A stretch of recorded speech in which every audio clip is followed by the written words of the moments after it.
Good evening, everybody, and welcome to our Steps Travel webinar this evening. But before we start, I just want to give you our rules of engagement and tell you how this is going to work. The session this evening should last around 45 minutes.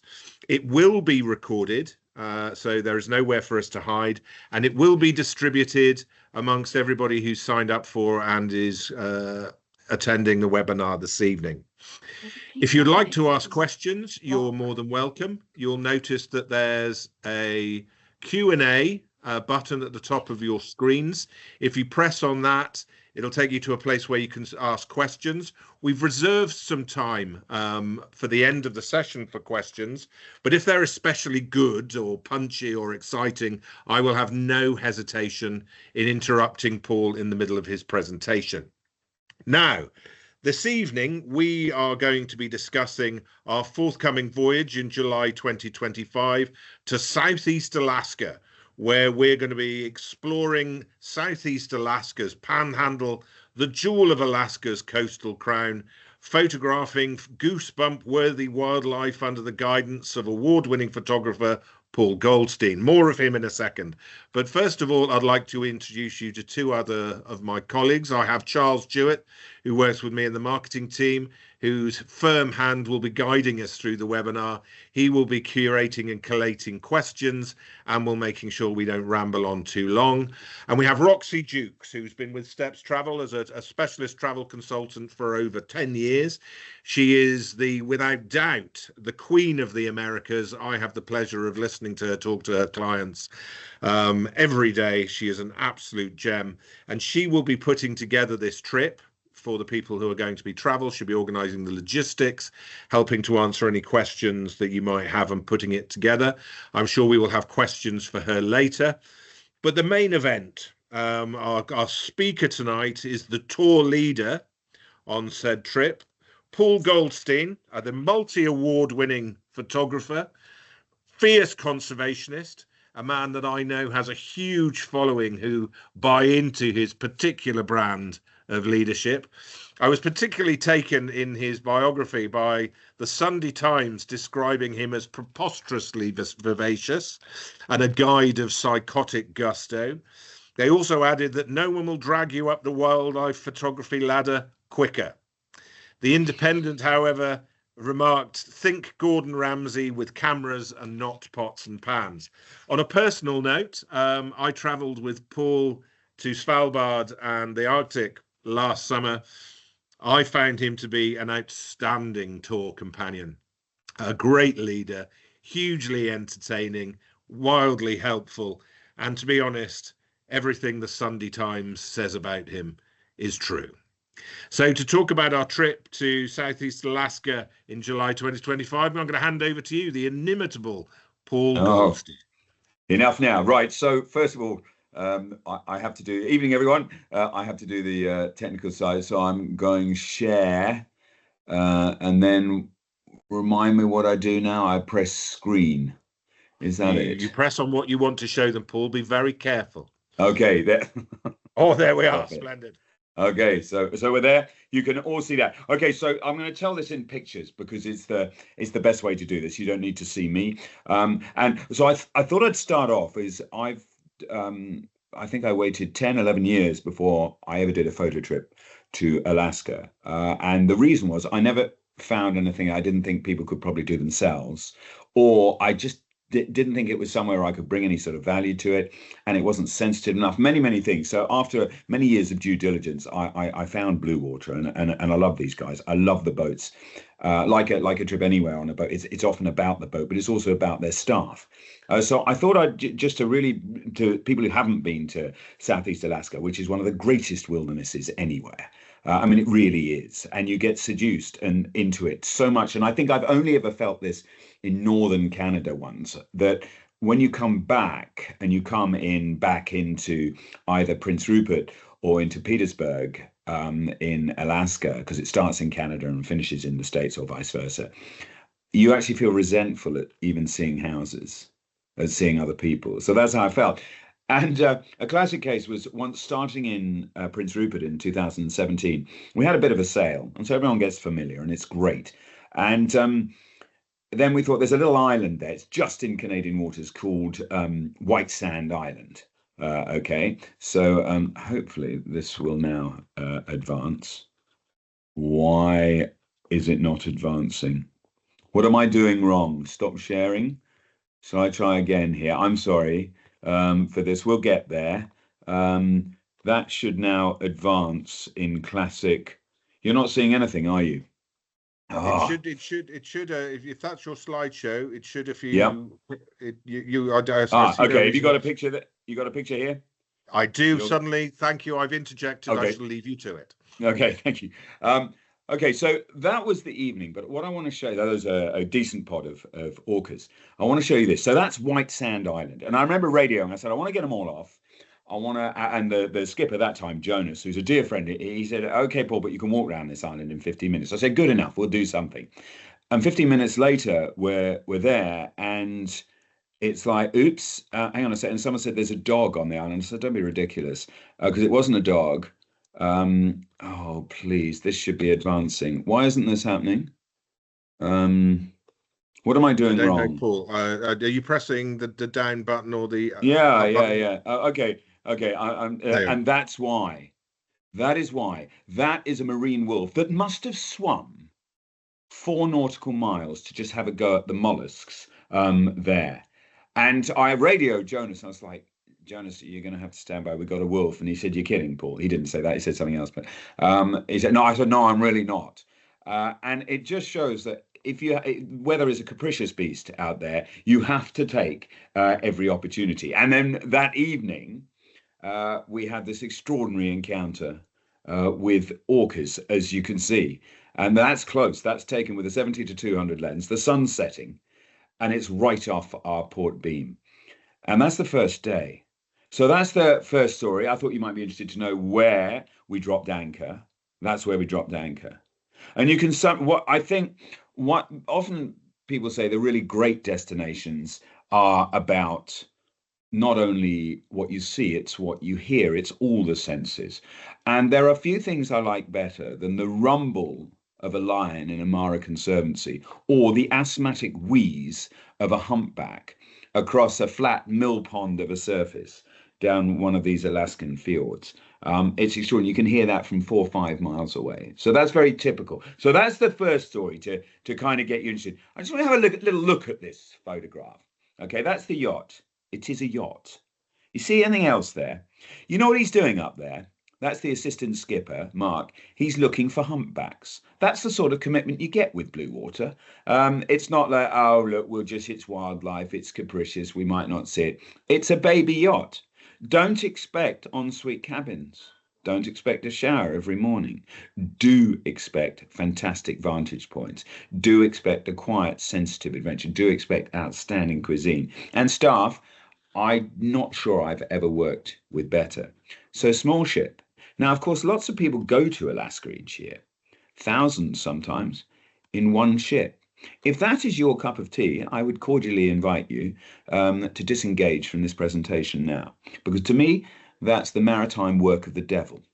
The sailing antichrist. How anyone can glean anything from anywhere, let alone Alaska, on one of those carbuncles is absolutely beyond me. Please save that for a moment. That is your vessel. Okay, so that's very typical. It really is. And that is also your vessel. Okay, so we use zodiacs as well. So just so we're clear, there's one. There's another. That's the last you'll be seeing of those. You might actually, that's in Ketchikan where we have to do our passports and immigration. You can spend or waste a few hours there. That's Tourist Central, and then we are up and away. So that sort of gives you the facts and figures. And secondly, I want to show you another story. Now, this was also from 2017, and I hadn't seen bubble netting whales properly. If that interests you, Alaska is the place. British Columbia is very good. Alaska is better. There are more whales. You're there right in the prime time for them. Okay, I want you to put yourself on the starboard deck of the Island Odyssey. We're under sail, so there's virtually no sound. Jonas, a little bit of a hippie, had a little bit of Peter Gabriel playing gently. Okay, Or the only sound you're really hearing, though, is the trumpeting of humpbacks. I've never heard this before. Not the trumpeting when they're underwater.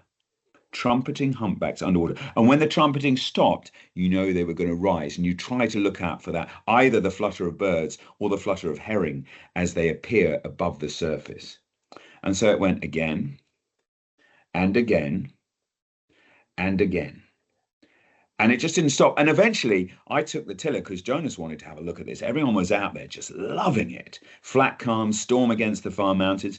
And I said, there's got to be so much feed here. And he said, I tell you what, you keep steering. And he got a fishing rod, threw out a lure and wondered, it's not just whales eating these herring. And a moment, I don't know, less than half a minute, he'd brought in a halibut, which he then filleted on the back. People are still photographing. They don't even know this has gone on. And it's like St. Peter on board. And he's filleted it, given it to the chef. She's flashed it with a bit of mustard, lemon, garlic, and oregano, as I recall. And it's brought out to the people as they're photographing. Now, any of you out there may have had better moments in a maritime wilderness. I haven't had too many. And finally, the humpbacks got a little bored, and I think they dived enough or fed enough, and they quietened down, and the sun broke through, and would you believe it, these orcas came past into the sunlight of a distant storm.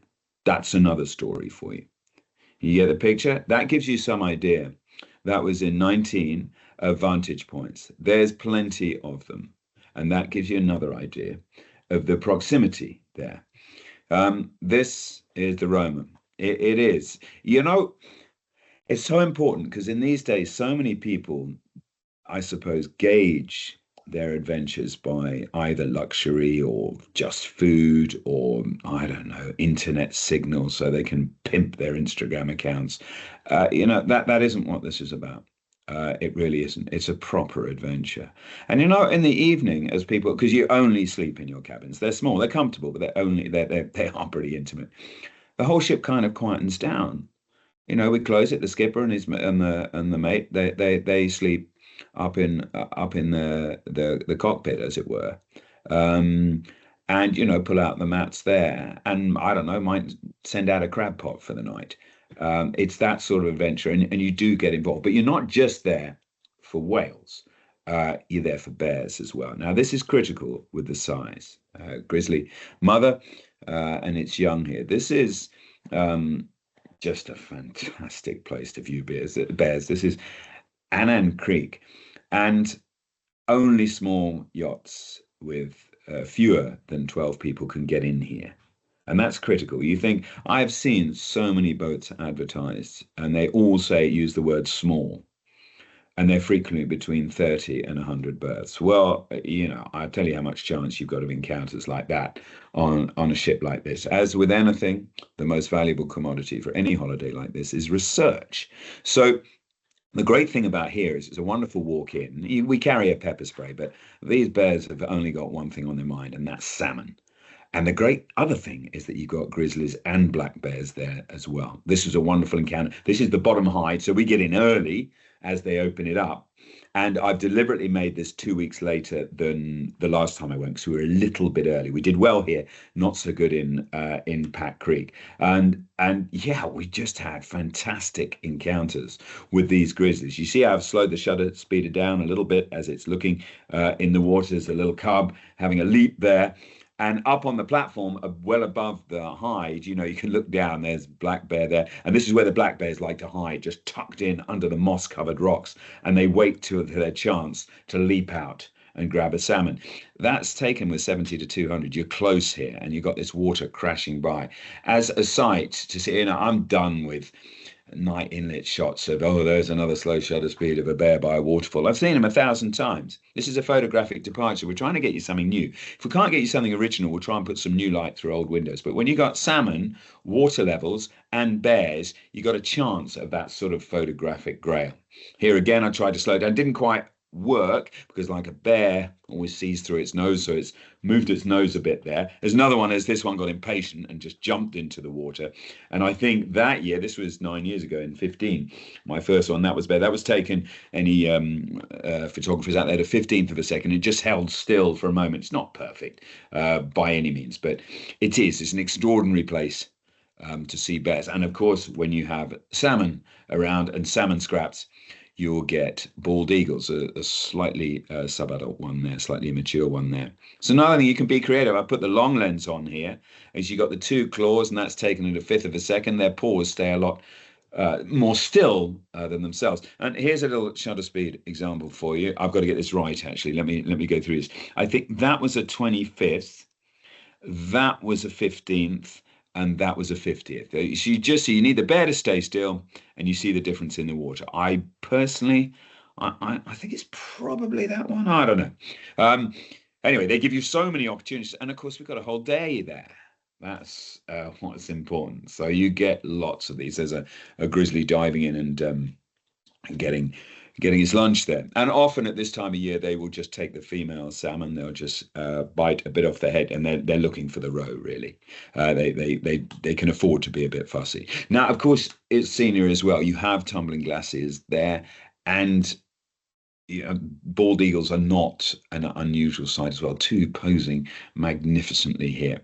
And it is a extraordinary place in terms of glacial scenery. So a lot of this is breaking off where you can see it. This is one particularly rewarding afternoon. But of course, salmon, this whole area, Admiralty Island, where Pat Creek is, with the second bear viewing place, has the highest concentration of bears, I think, probably in the world. But everything revolves around salmon. And of course, the salmon quotas are rigorously maintained. These fishermen can only go certain times of year. So get out on the zodiacs as well. This is a particular favorite. It's impossible to take a photograph of a sea otter that doesn't sort of make people coo a little bit. I'm going to throw in a couple of British Columbia shots because essentially it's the same species in the same environment. But this is the first time I've seen this. It was a young one with a very mother with, must be just we reckoned a few weeks. Good bird life. And also another slow shutter speed as they take off, very, very typical scenery there. But now I want to concentrate a little bit on the whales. All right. Humpbacks are, for me, the Rolls Royce of whales. I've spent so much of my life around whales. They all interest me, but humpbacks are my favorite. It sounds crass to say I've got a favorite animal, but they absolutely are, because they do stuff. They do stuff other whales don't. They're entertaining at this time of year. It's a joy. Let's just see if this works. Just have a look here. It gives you some idea of the proximity you can frequently get here with that single one there, just fluking there. And this is not a great photo. It's a much older camera. The first time I did this voyage, we left Petersburg. We'd stayed in it. You fly in, I think we flew in via Seattle, flew to Petersburg. We were doing it the US first, and we had a night in a nice little lodge there. And then we got on the boat, and we had only gone an hour and a half. And I remember seeing this humpback breaching way up about 2 or 3 miles from it. And I said to the captain, Brian, this time, I said, look at that. And he was like, this is quite common.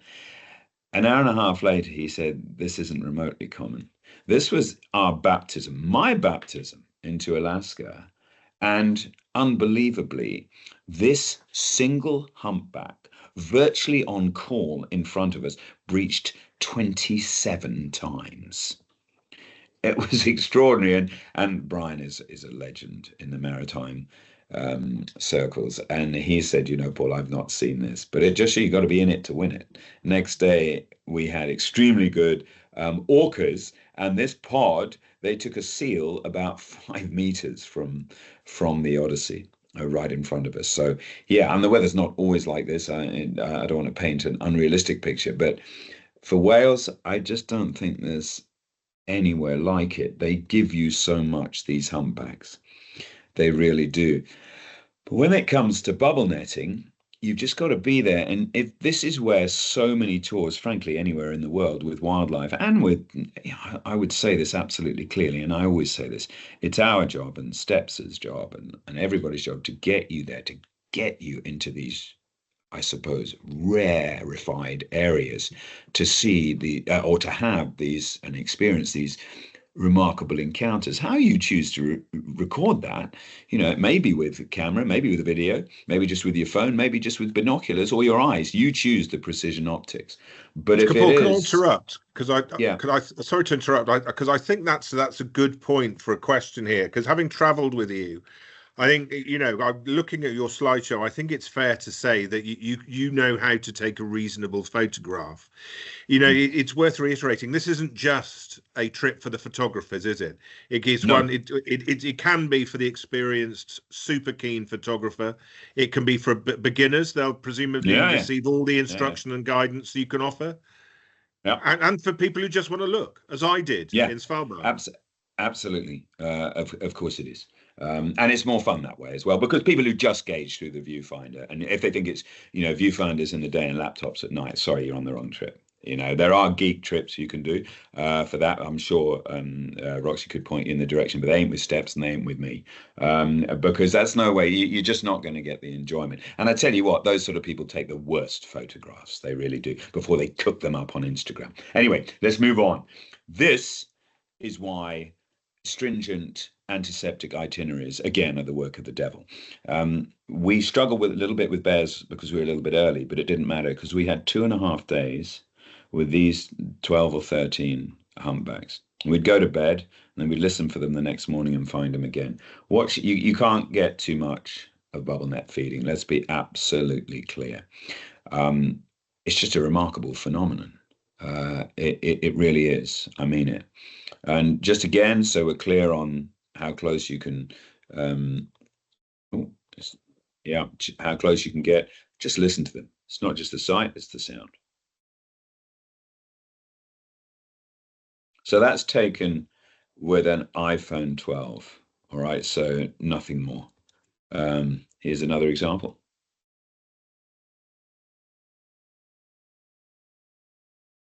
I don't know if your sound's enabled, Paul, but hang on. What should I we need that. How do I do this? Hang on, sound. Share sound. I do apologize. So I just go back and try that again. Let's go back, but thank you. Sorry to jump on you. So no. It's very quick. Let's try that again. Come on. Oh, there is some sound. Okay, that's all right. As long as I know the sound, that's fine. Sorry about that. Okay, now let's just have a look at this. Please tell me there's sound. Archie, you got sound? No, but beautiful shots. No, hang on. We got to have sound on this. Share sound. Okay, it says it. Hang on. I'm going to come out of this. I've got sound, Paul. I've got sound. That's you. That's you then. Sorry to complicate. Yeah, no. I've got sound. Okay, good. Let's thank you, Roxy. Okay, let's go again with this. Okay, just so I want to paint this picture. We've had them for a day and a half, and then eventually I said, right, I'm going with my wide-angle lens because we're going to try and gamble on where they're coming up. And this is taken by a dear friend, Chris. This isn't my video. Chris, if you're listening, thank you. We put a bit of music across this. Okay, picture it. You've had a sumptuous lunch. You just sat on the deck chatting. You got your camera, binoculars, iPhone, whatever it is. Somebody had one of those, so you can hear stuff under the water, and it was clicking and popping. And then you just see these bubbles right next to you, and you realize this is going to be a moment. Check this.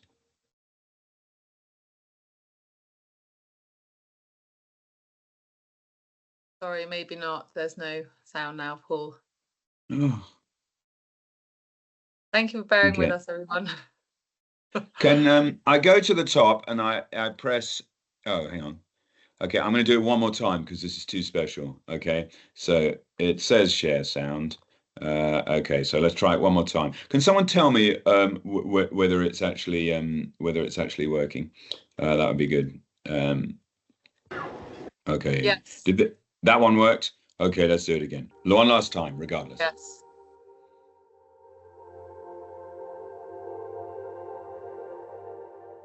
Sadly, Paul, I don't think that is working, so we might need to move on without the sound.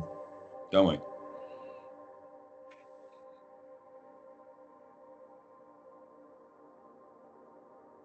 Okay, the point being there is that the nearest humpback was about 10 feet from the port side.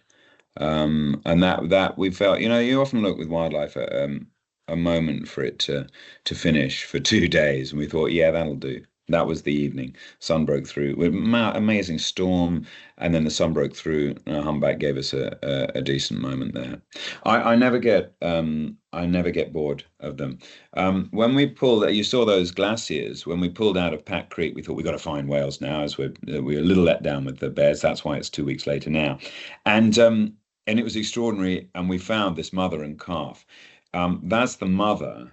Okay, and then watch this. I went down into the galley, took out the porthole, poked my camera through there, which gave me a really restricted field of view. I had about 3 seconds to get ready. And then suddenly, this thing just got up. Look at the light on it and pulled around. These are unprocessed. Only the last one is processed. Look at this. This is about 50 meters away, right down the barrel. There you are. And you can see in the background, that's the calf. You can see the blow from the calf just behind. Yeah, that was a pretty decent way to finish that off. It really was. So yeah, it's moments like that are pretty special, and bubble netting is just remarkable. You can see the herring in the shot there. So yeah, as is breaching, as is, they give you so much. Here's another one I took through the porthole, similar to the one we used for the BC trip this year.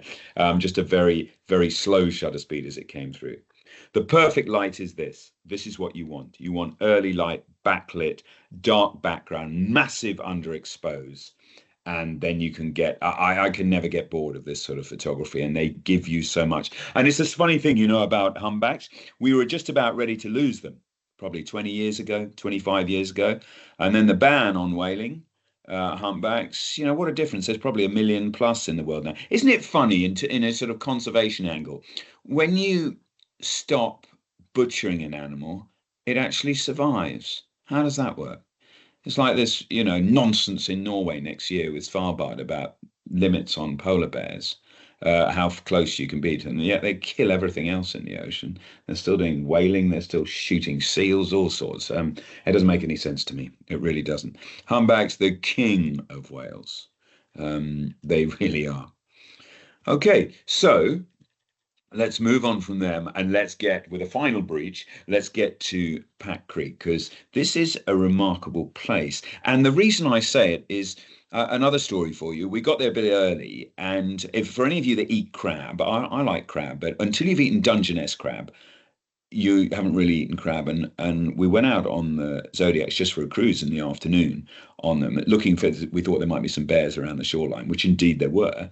But there was a little guy on his fishing boat, and he had a hydraulic to bring up his pots. So we went up to see him, and I said, how much are your crabs fetching on the quay in Juneau or Petersburg or wherever it is? And he said, oh, they'd be about $6. And so I said, you're not from here. And he was from Kansas. And I said, well, hang on a sec. We went back to the boat and got a couple of bottles of wine and a few dollars. I said, $50, couple of bottles of wine. What will that give us? And he just gave us this whole crate of them. And I got them back, and the chef, Annie, had already made us big salads and baked some cornbread. And we only had one pair of bolt cutters and a screwdriver to smash them up. And we feasted for hours like kings on the back, but not before. And this wasn't part of the excursion. We had a look along the shore. We thought that's a good sign. We've got bears there. So we went on the shore. The sun came out, and this was amazing. This is a mother leading her youngsters as a big male came charging down after them. So that was pretty good drama. Next morning we assembled on the beach. You got a little bit of a walk in. Met Lucas, the Alaskan ranger there, who looks after the place, with another Australian conservationist. And there it's entirely different from Annan. You're stood out in an open area, and obviously when the tide is low, these bears will hunt. So we generally do it in several shifts. There'll be 4 shifts during the day. So you get a very good one, and then a sort of middling. When the tide's right up, you're not going to get too much, but you can still see them along the tide line where the crab pots are. There is one hunting for salmon. So you can get a lot of action here. And it's lovely to be out completely in the open. Totally in the open. That's a successful foray for that one. And then later on, you can get these lovely colors. This is a young bear here, and I tried again. Very difficult with them twitching their heads, some slow shutter speed stuff as they come through here. And he did a nice sort of boxing pose there. This youngster, and this is one of my real favorites. This youngster. I mean, look at the size of that chum there against the size of the bear, and it got it. But a youngster like that will feed it for a while. But a lot of them, as I said, can get picky. You get that beautiful light. It is just an absolute joy. I mean, it really is. So just picture yourself there, stood out in the open. You got your camera on a tripod. You got binoculars. Obviously, you don't take food in, but it's not like you starve on this ship. And it's just you and bears, and they can be doing stuff all around you, just like when you're out in the open stretches of water. And I might add, almost always we're in sheltered waters here, absolutely sheltered waters. So yeah, it's an extraordinary experience. This it is, and one I love British Columbia. I love so many areas, but this has always had a special place with me, because there aren't that many wildernesses like this. Come out of the polar regions, there's really not. That is a group who was with me in 2019. That's at Annan, and there's the local ranger who we meet and we have some lunch with, and then we go in. They don't carry firearms. They don't need them at this time of year. Pepper spray, I don't think there's been any incidents. I've seen American tourists actually come in with pistols on their belt. They're so terrifically brave. But it's not that. And lastly, that's, for me, the main reason I go, is that's the classic experience, the perfect light, that silver surface. And I said it earlier on, it's not just the sound. It's not just the sight, it's the smell sometimes when those whales blow close, but it's all of the senses. And the fact that doing it on a small yacht like this, frequently under sail, where you all sort of pitch in a bit, is a style of holiday that sadly is disappearing a bit. So if you expect, signal on your phone, or if you expect sort of massive luxury or 2 sittings at dinner, or any of the other trappings some deem essential, you're going to be disappointed. If you expect a wilderness adventure with a company like Blue Water that I don't think can be touched, and I know many journalists who've said the same thing, you're not going to feel shortchanged at all. Okay, I think I'm almost on time as well. Goodness me. Paul, I think that's splendid. I just, one thing that strikes me, having travelled with you, it seems to me that this whole trip has been put together to make sure that it fuels your allergy to other tourists, so sort of messing up the shot, doesn't it? I think it's fair to say from our discussions and the way that this itinerary has been put together, the one thing that you're not likely to see on this trip is reams of other tourists, isn't it? No, not at all. Except at Ketchikan, that's the only time. I mean, you might see the odd other boat. I think at Annan, a few tourists can come in, but they come in much later in the day, and they have to leave. They have to come in on a different sloop to bring them in.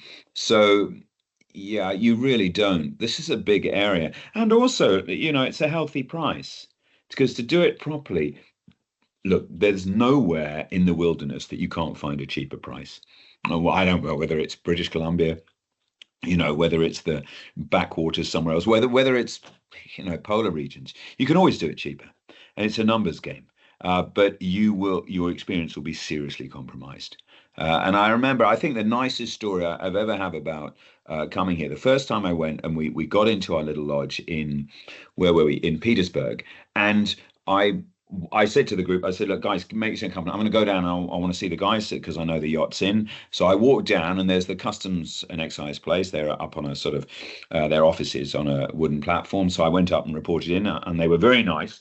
And I said, look, is there any anyway, I could just go down to see where the Odyssey is. They said, yeah, it's Bay 15 or whatever. So I went down and saw, and I knew they're on changeover day, so I don't want to bother them. I just hollered, and Brian sticks his head up, and Jonas sticks his head up, and I said, hi, I'm Paul. I've got the blah blah blah. They said, oh, fine, you want to come aboard? I said, no, you guys are busy. I just wanted to say hi. And then the chef, Katie, she pokes her head up, said, Paul, I've just baked these soft batch cookies, and we've got a few too many. Would you like them? I thought, yeah, that's great. I love them. My group would love them. So she gave me a bag of them. And I'm walking back.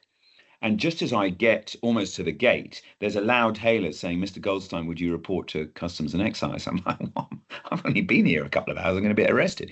And I went up, and they were the two guys who'd been absolutely charming, had faces like daggers.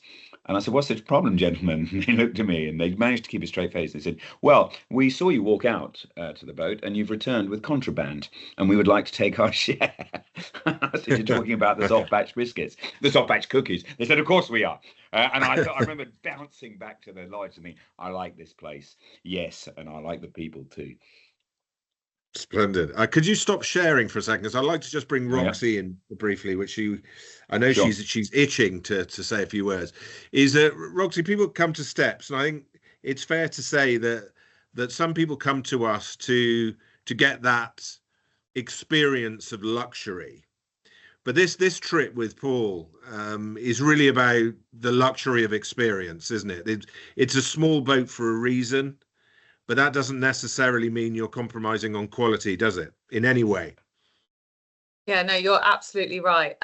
So I have worked with Blue Water for 12 years. I think they were my first trip that I went on when I was heading out to Alaska and BC, and they were incredible. And in honesty, since the first day I started, that has not been a beaten trip for me. Wow. But it's really, and I've been very fortunate to travel a lot of places. But honestly, looking at Paul's pictures, it felt like it was me. I'm the person with the iPhone, though. I'm not the person with the long lens. But it's amazing. The experience that it offers is incredible. To touch on your actual question, in Alaska, it's really, really difficult to get good bear viewing lodges. So a lot of people come to me and say, I really want to see great bears. And goodness, I've been to them, I've seen them, but actually I will always, hands down, either combine time on a small yacht, or I just choose a small yacht, hands down every time. And I think Paul really touched on it so many times, but being the same size as the wildlife, I know that sounds silly, you're on a yacht, but you really do brilliant. Feel the same size. And you see a humpback that is breaching next to you, and you are just put in your place and you're watching it, and it's just no other perspective will give you that.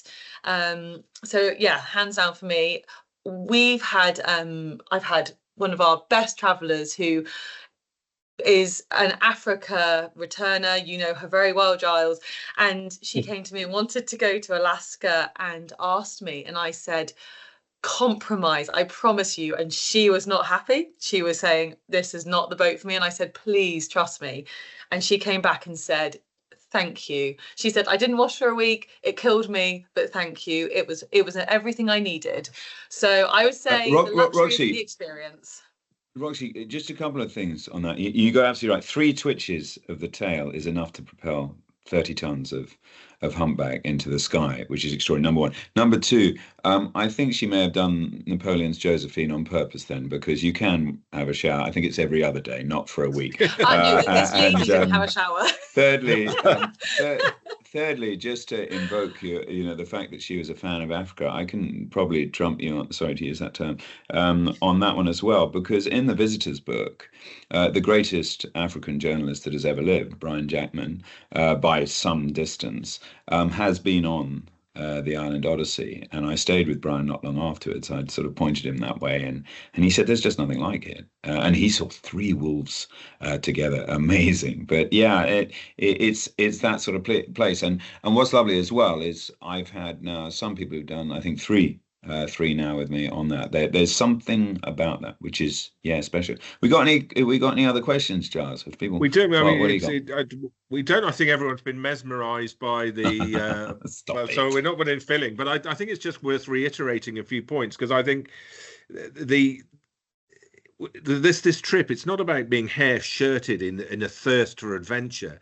The reality is this, isn't it? If you don't take a boat of that size, you don't get into those spaces. No. You know, this isn't a Disneyland experience. This is, you know, for want of a better phrase, the real deal.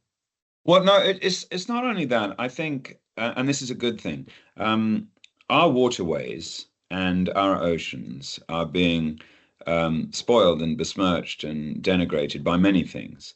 But fortunately, in some areas, like here, and they are fiercely protective, just as they are of their salmon stocks, they are also of their tourism. So if you want to go on a big ship and pay, you know, obviously a little less, you're just not, by law, you're not enabled to have these adventures. Unfortunately, in the like areas of like Antarctica, for example, you know as well as I do, there shouldn't be a single ship there under 100 berths, but there are, because there's nobody to police it.